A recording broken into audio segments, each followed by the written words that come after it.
2024 est une année charnière pour la politique spatiale européenne. Le continent déploie ses nouvelles générations de lanceurs afin de se maintenir dans une compétition internationale qui s'intensifie. Pour évoquer cette course de l'espace, retrouvez l'interview du directeur général de l'Agence spatiale européenne, Josef Aschbacherrel, dans The Global Conversation. Josef Aschbacherrel, hello. The European rocket Vega has launched a new satellite. In July, Ariane 6 was a success. Would you say that the launcher crisis is over? Yes, we are on the best way to get out of the launcher crisis, but I really would like to say that ESA delivers. We have delivered Ariane 6 successfully into orbit, and this is not a small thing because this rocket delivers satellites into orbit which we need for daily life, and this is really fundamental. So really a big step for Europe and a very big success for Europe. And just recently we launched Sentinel-2C with the last flight on Vega. Vega was the ESA rocket in the smaller segment, which we developed some more than 10 years ago. And I think Europe can be very proud and very happy of this continuous series of successes which we deliver. Would you say that Europe is back to space? Oh, Europe is certainly back to space. We had a small crisis with launchers for about 1 year. We did not have our own launch capability, but with Ariane 6 back on the launch pad, with Vega now having launched successfully the Sentinel-2C, with Vega C coming at the end of this year, certainly 2024 is the year when Europe gets out of the launcher crisis.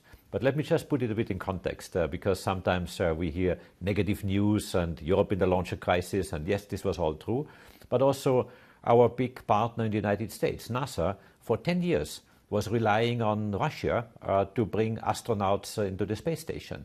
Of course, now with SpaceX and the Crew Dragon, this has changed, and now again America has, the US has its own astronaut flight capability.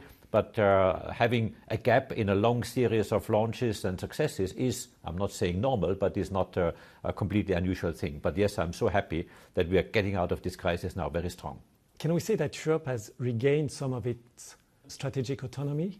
Yeah, absolutely. I mean, Europe is actually strong in a number of domains, but I'm always comparing Europe with the United States, obviously, as the other major space nation. Of course, China is another one, but in China we do not have such figures, financial figures, and how much investments are made.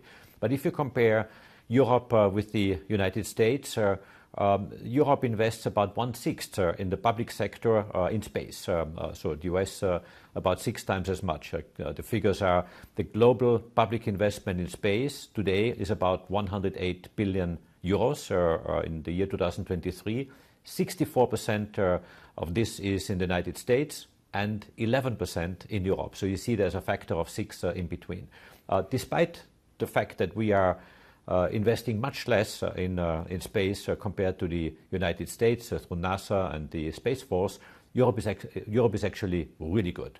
We have some of the programs which are among the best in the world. I take Copernicus as one example, where we really have built up over more than 25 years, one of the world's, or maybe the world best space program in Earth observation. We are delivering 300 terabytes of data worldwide to every citizen around the globe for agriculture, for forestry, for fire brigade users, for civil protection, for ship routing, and many disciplines, because these data are used across the board in the economy. So this is really a fantastic new program. The other leading program where Europe has again built up over more than 20 years a very strong program is Galileo. Galileo delivers today the most accurate navigation signal worldwide, more accurate than GPS, by the way. Of course, we have still work to do, and there are other programs where we have to really catch up. On launchers, we are just about to catch up. Of course, you always compare with SpaceX and Falcon 9, and there still we have a long way to go. But again, ESA has made decisions that we're also going the similar way of buying a service from a private launcher company, like the situation is in the United States, where NASA is buying launchers, or the Space Force is buying launchers from SpaceX. You said Europe is doing really good, but we see some European companies or European bodies relying on some foreign companies like SpaceX. How do you react when you see Europeans turning to the US? Of course, we need to build up our own strength. And as I said, we are investing much less in space compared to the United States. If I put another figure, if you divide the public investment in space per capita, in the United States, this figure is about 220 euros per person. In Europe, it's about 20. So there's a factor of 10 in between, simply because the European population is larger, including the member states of ESA. So again, we really need to catch up because space is so strategic and is so important for the future, for all levels of society. I mentioned some of them, from agriculture to forestry and civil protection, but also security becomes more and more an issue. Let me take security as a case. In the United States, about 65% of the public investment is used for defense and security. 65%. In Europe, it's about 12%. So again, much lower portion on security and defense compared to, or within a much lower budget. So again, you see there that in the security defense, there is really no comparison between the investments of the US and Europe. And again, this is something which I would expect, but these are political decisions. It's not for me to decide on these investments, but these are political decisions. But it is expected that the investments here are increasing. Because of the launcher crisis, has Europe fallen behind its space program, and can it catch up? We can catch up. I mentioned Copernicus, Galileo as examples where Europe had about 20 years, I would say, delay in initiating these programs, but today they are world best programs. So yes, we have been catching up, and we can do that. Of course, we need to catch up in the launcher sector. Then we need to really invest massively to catch up and make sure that we can deliver our satellites into space. Also in broadband internet, for example, Starlink, of course, is dominating today the broadband internet constellations. And Europe is on the verge of building up its own activity. We have IRIS², which is just about to be initiated, but still we have to catch up there because there's such a big dominance on the world market. But this only goes with major investments that are needed. Where does Europe stand in this international competition? Well, Europe is excellent, but small. Excellent in terms of intellectual capability, technological capability. Our industry is one of the world's most competitive industry worldwide, and the investments which we do are really well invested. And this is, I would also like to say, thanks to the system that the European Space Agency has built up over decades to build up an industry which is used to compete against each other and therefore be really on the edge and very sharp in terms of quality and technology they deliver. They're really among the best in the world. But, and this is the big danger which I see, we are getting too small compared to the acceleration that takes place worldwide. For example, the global space economy today is about 470 billion euros, including also the services segment. It is growing by about 15%, but most of this growth, unfortunately, is happening in the US and in China. And Europe is stagnant, meaning that if Europe is stagnant, we are falling behind. And this we cannot risk because space is just too important as a sector, as an element for daily life today already, but much more in the future. What is missing? Do we need more investment by member states or by private companies? We need both. We need certainly investments by the public sector. If I mention the public investments in the United States, only because of the big investments by NASA, by the Space Force, companies like SpaceX can develop into what they are today. They are enormously successful, but it's also fair to say that without NASA, they would be by no means in the stage where they are today, both technically, because technically NASA has provided engineers in building up the Falcon rocket and engine, has really helped quite a lot the teams, the commercial teams of SpaceX, but also financially in order to make it possible, because NASA was playing the role of anchor customer and therefore buying rocket launches from SpaceX, but also others, and there, of course, the dimensions are much bigger. So what does Europe need to do to succeed? Europe has the excellence. Europe has the capabilities. Europe has the talents. I want them to keep all our talents in Europe. I would not like them to go all the way to Silicon Valley or other places. Of course, some of them will be happily doing that. But I would like to create programs that keep European talents in Europe. And this can only be done by really investing and making sure that we have the right boundary conditions, but also the right projects and dreams to keep Europeans here and really help them flourishing and being successful. European space policy has been designed during peacetime. Is it fit for wartime? European space technology is by nature dual use. Many of the technologies we are developing are used for civilian as well as defense purposes. Let me take a very simple example, meteorology. We are developing geostationary and polar orbiting satellites since many decades for Europe, since the 70s. And the weather satellite, there's only one geostationary satellite called Meteosat, now in its third generation. And it is used to collect data for weather forecasts.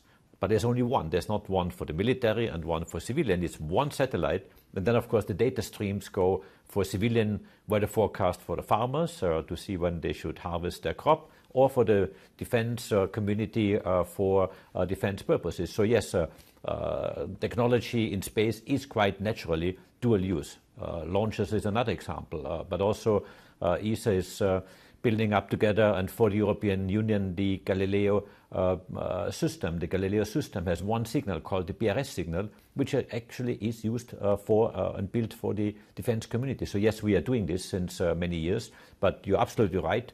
The real use or the dedicated use of space for defense in Europe is very small compared to the United States, compared to China, compared to India, compared to Russia, or compared to Japan or other countries. So yes, there is a strange situation that Europe in defense proper is investing much less than other countries. How can we ensure Europe's space security? Europe is working on many domains in security. We have all the tools and the capabilities available. It's really a political decision whether Europe wants to engage stronger or further. These are decisions to be made by politicians. I'm not a politician. I'm the head of the European Space Agency and therefore the head of an implementing agency. But it is really our member states within the ESA context. We have 22 member states, or the European Union, for whom we work on space programs to make this decision. So yes, ESA is ready and capable of working more in security, but this decision has to be made by member states and politicians. Can you assure that a European will walk on the moon by the end of the decade?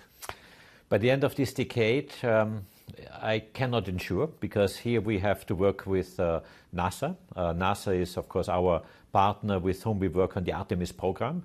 We work very successfully. What I can say is that what is already assured is that we have 3 European astronauts, ESA astronauts, who will be flying on the Artemis program. But so far, these flights are to the Gateway, which is the station, the orbital station around the moon, but not yet on the moon surface. On the moon surface, this needs new agreements and new investments, and this has yet to be done, so this is not yet guaranteed.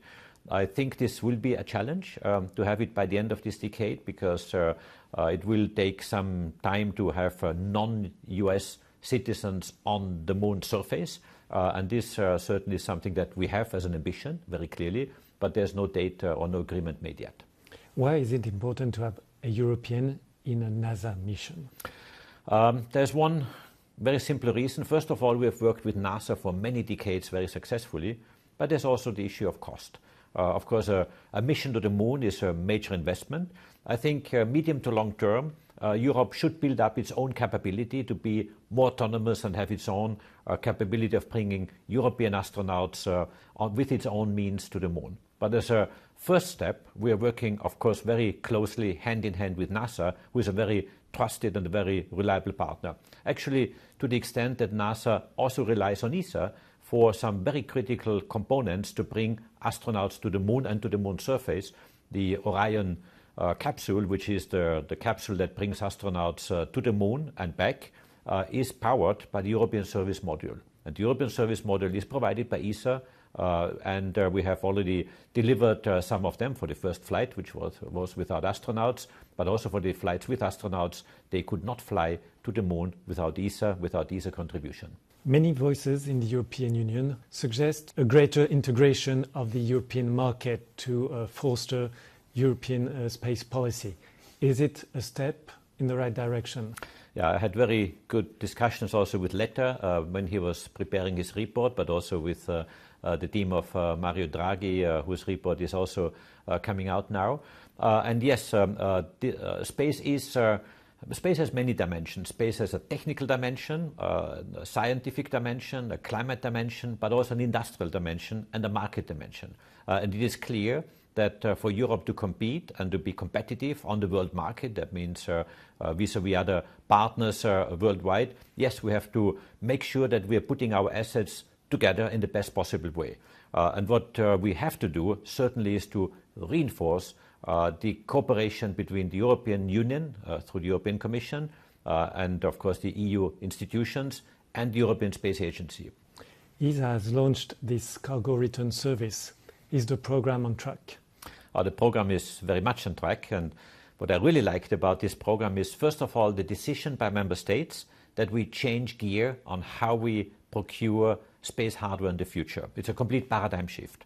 Instead of developing a satellite from the very beginning to the very end with all little details which you might want to specify, we decided, or member states decided, that we buy a service. That means we buy a service of a cargo, say 4,000 kilos, that is being transported from the Earth's surface to the space station, is docking on the space station, is unloaded, and then again some 2 tons of cargo are re-entering into the Earth's atmosphere and landing safely on the Earth's surface. And this is a capability which we don't have today, this re-entry capability.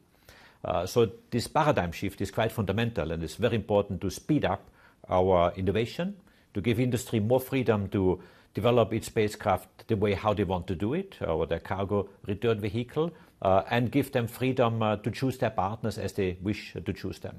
But the other element that is quite important is we have been very fast in making the decision and implementing this contract. Between the decision, which was made by ministers in November 2023, and the kickoff of the contract, meaning all the steps in between, including decisions by member states, industry writing its proposal, ESA evaluating it, negotiating, and me signing the contract, there was less than 6 months. And that is also quite fast in order to really speed up this chain. So this paradigm shift of ESA becoming an anchor customer and on the other side being faster and more agile as an agency is something that I'm really implementing very strongly with the European Space Agency, and you will see much more in the future of this kind. Isn't it dangerous to rely on private companies? Well, there is a risk, absolutely. You're absolutely right. There's a risk, what happens if the company is not succeeding? What happens if the company is bought up or is leaving Europe? These are, of course, risks that we know very well, but we have a lot of measures built in to cater for these risks, to make sure that our investment is well preserved and we keep certainly the quality and the excellence within the interests of European taxpayers. You've launched a charter Zero Debris. Are you able to convince your partners? We have already convinced them. We have already more than half our member states who have signed up to it. We have several rounds of signatures. We have more than 40 companies who have signed up to the charter worldwide, most of them in Europe, of course, but including some companies in the US. Amazon, as one example, has signed up. Amazon has a strong space program, as you know, with Kuiper as a new constellation being installed and developed right now. So yes, this is a very attractive charter, and I think it just makes good common sense. We are having today about 10,000 satellites in orbit, and they're all creating debris. We have about 30,000, actually closer to 40,000 debris pieces that are larger than 10 centimeters. They are very dangerous because they could hit another spacecraft and destroy it or make it not working properly. So yes, there's huge amounts of debris. It keeps increasing every day. And the request from my side is that ones to sign up to the charter should just promise that at the end of the life of a satellite, they don't leave it in space, but they bring it out of space. And that's the very simple principle of the charter, that you, just like going to a national park, you take your food, your lunch box with you, you eat your lunch, but you don't leave waste behind. You take the waste back out, so you keep the national park clean. And that's what we want to do in space, that once you have a satellite launched, of course it operates, say, for 5, for 10, for 15 years, but at the end of its life, the signatories promise to bring it out of orbit and burn it up in the atmosphere in order to keep using the orbits, because we need them for daily life, because the satellites there are serving every citizen every single day. Josef Aschbacher, thank you for answering our questions. Thank you. Great pleasure.